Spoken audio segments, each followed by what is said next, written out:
네, 안녕하세요. 소개받은 정가영입니다.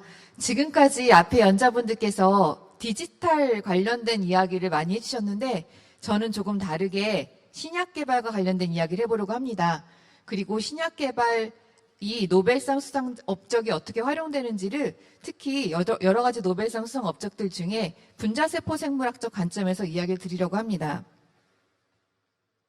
자, 여러분들 약 한 번쯤은 다 드셔보셨을 거 아니에요? 약 어떻게 개발할까요? 혹시 생각해 보신 적 있으세요? 내가 먹고 있는 약을 어떻게 개발했을까? 좀 더 구체적으로 예를 들어서 진통제를 개발할 거다라고 했으면 어떻게 해야 할까요? 이렇게 제가 질문을 드리면 많은 학생들이 효과가 있는 약을 찾아요라고 이야기를 해요. 그런데 그 효과가 있는 약을 어떻게 찾을까라고 다시 질문하면은 이것저것 다 테스트해봐요 라고 해요.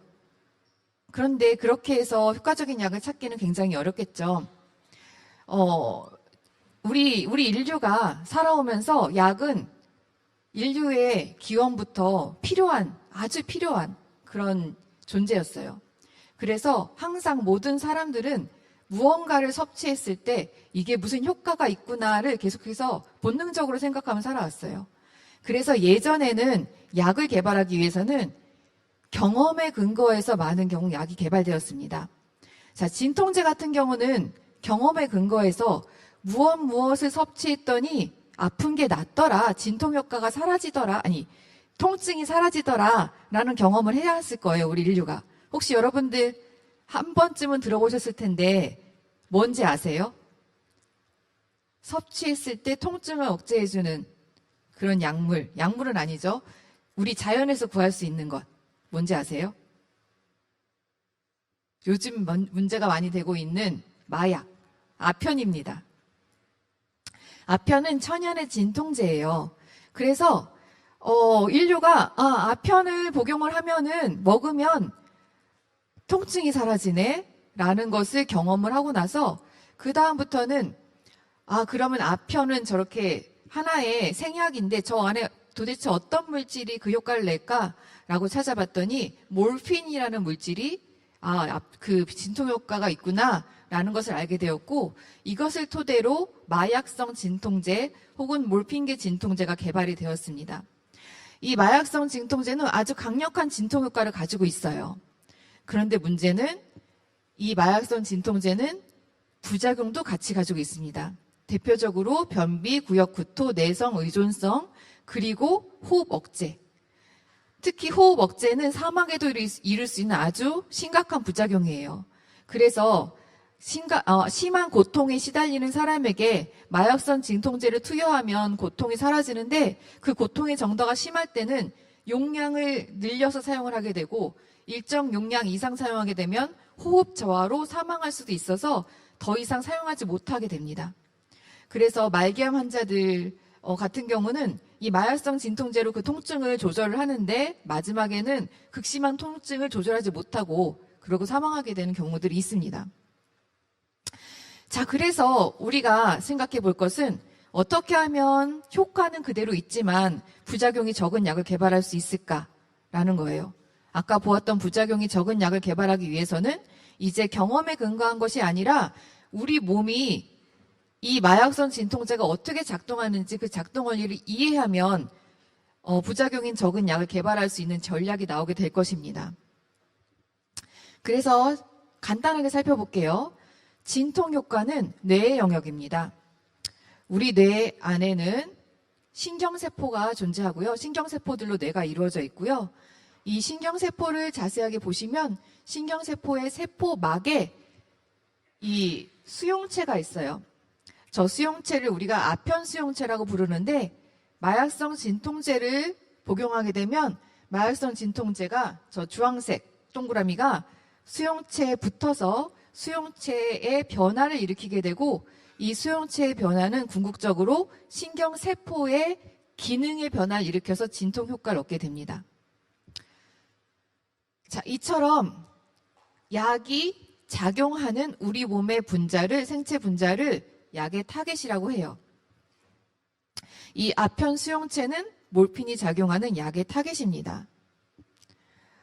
아편 수용체를 그래서 조금 더 자세히 알아봤더니 이 아편 수용체는 우리 몸 안에서 아편은 외부에서 들어온 물질이잖아요. 근데 우리 몸 안에 엔돌핀이라는 호르몬이 작용하는 수용체였어요.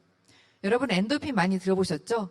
엔돌핀은 행복 호르몬이라고도 불리는데 엔돌핀이 우리 몸에서 방출이 되면 행복하게 느껴져요. 그것과 함께 진통 효과도 있습니다. 몰핀은 엔돌핀이 작용하는 수용체에 똑같이 작용을 하여서 엔돌핀의 효과를 몇백 배 이상 더 강력하게 내주는, 그래서 진통 효과가 아주 잘 나는 그런 약물입니다. 제가 지금까지 노벨상 얘기 한 번도 안 했죠. 이 긴 시간 동안. 이제부터 노벨상 이야기 좀 해보려고 해요. 이 아편 수용체는 우리 몸에 있는 생체 분자들 중에 G단백 공유 수용체라는 군에 속해 있습니다. G단백 공유 수용체는 우리 몸에 약 800여 개 정도 존재를 하는데, 지금 제가 말씀드린 대로 신경세포에서 신경세포의 기능을 조절하는 역할, 그리고 지금 제가 이렇게 빛이 강한데요. 빛을 느끼거나 냄새를 맡거나 그리고 맛을 느끼는데도 작용을 하고요. 그 밖에도 심혈관계, 대사질환, 면역계, 다양한 곳에서 이 G단백 공유 수용체가 활성화가 되면 이러한 기관들의 세포의 변화를 일으켜서 세포의 기능을 조절하고 있습니다. 굉장히 다양한 곳에서 작용을 하고 있기 때문에 현재 개발되고 있는 혹은 개발된 약의 많은 부분이 저 G단백 공유 수용체에 가서 작용을 합니다. 그래서 이렇게 여러분들 그 G단백 공유 수용체 관련해서 여기 계신 모든 분들이 한 번쯤은 먹어보셨던 약 중에 저기 작용하는 약이 있어요. 뭐냐면 여러분들 감기 걸렸을 때나 혹은 알레르기가 심할 때 콧물이 나오죠. 그때 병원에서 처방해주는 약이 항히스타민제예요. 항히스타민제가 히스타민 수용체라는 저 G단백 공유 수용체의 일종에 가서 붙어서 히스타민이 작용하지 못하게, 항인이기 때문에 작용하지 못하게 해서 약효가 있습니다. 그 밖에도 혈압약, 각종 정신계 질환약, 신경정신과 질환약, 그리고 대사질환 약들이 저 G단백 공유 수용체에 작용을 합니다. 이처럼 다양한 질병에 아주 많은 그 질병에서 작용하는 수용체이기 때문에 이 G단백 공유 수용체를 연구한 두 명의 과학자들이 노벨 화학상을 수상받게 되었습니다. 조금 오래전의 이야기라서 게임 체인저라는 것에 어울리지 않을 수 있겠지만 저는 이 강의를 통해서 여러분들께서 분자세포 생물학적 연구가 어떻게 신약 개발에 관련이 있는지를 아이디어를 얻으셔서 향후에도 그런 쪽으로 여러분들이 나아가시길 바라는 마음에서 이 강의를 준비했습니다. 두 명의 과학자인데요. 한 명은 로버트 레프코이츠, 다른 한 명은 브라이언 코빌카라는 교수입니다. 자, 다시 원래의 질문으로 돌아가 볼게요. 저 강력한 진통 효과는 그대로 가지고 있으면서 부작용은 없는 약을 개발하기 위해서는 무엇을 알아야 할까요? 아까 우리 몸이 어떻게 작용하는지 작동 원리를 알았으면 좋겠다라고 말씀드렸는데요. 이 약물의 타겟, 즉 아편 수용체가 세포 내에서 어떠한 식으로 신호 전달을 일으키길래 부작용과 작용이 있는지를 알아보면 되겠죠.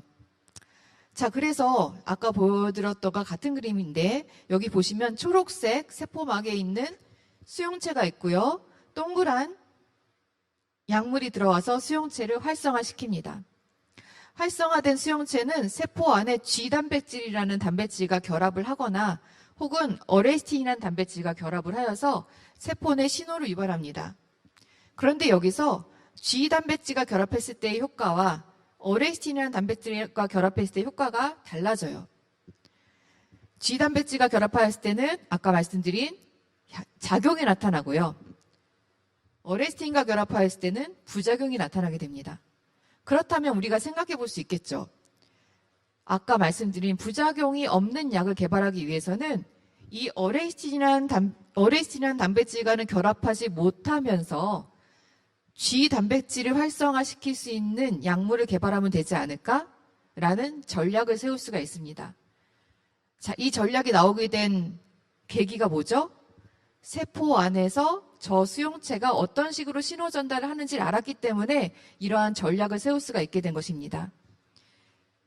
그래서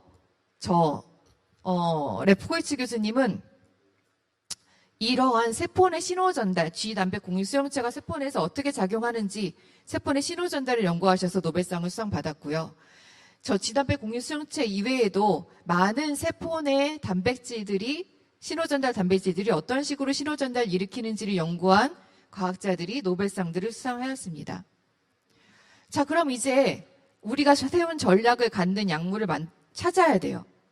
그 약물을 찾기 위해서 어떻게 해야 될까요? 약효가 있는 물질을 찾자. 제가 처음 질문했던 진통제 어떻게 찾을까요? 라는 것이 이제 여기까지 왔어요. 이제는 약효가 있는 걸 찾을 거예요.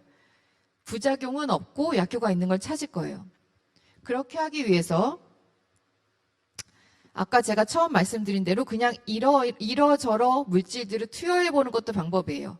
다만 인간에게 직접 투여하는 거는 안 되기 때문에 동물 실험이나 혹은 세포 실험 혹은 정제된 단백질을 활용하여서 10,000개 이상의 약물들을 투여해보고 내가 원하는 효과를 갖는 아이를 찾는 거예요.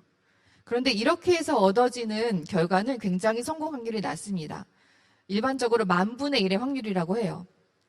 그렇기 때문에 성공 확률을 높일 수 있는 방법이 없을까라고 생각해 본 것이 이 약물이 작용하게 될 타겟 단백질의 구조에 근거한 그러한 약물을 설계해보자라는 것이 두 번째 방법입니다. 여기 보시면 이게 다 단백질들의 모양인데요. A부터 G까지 알파벳 모양으로 단백질들이 이렇게 다양하게 있어요. 이것 외에도 여러 모양의 단백질들이 있습니다.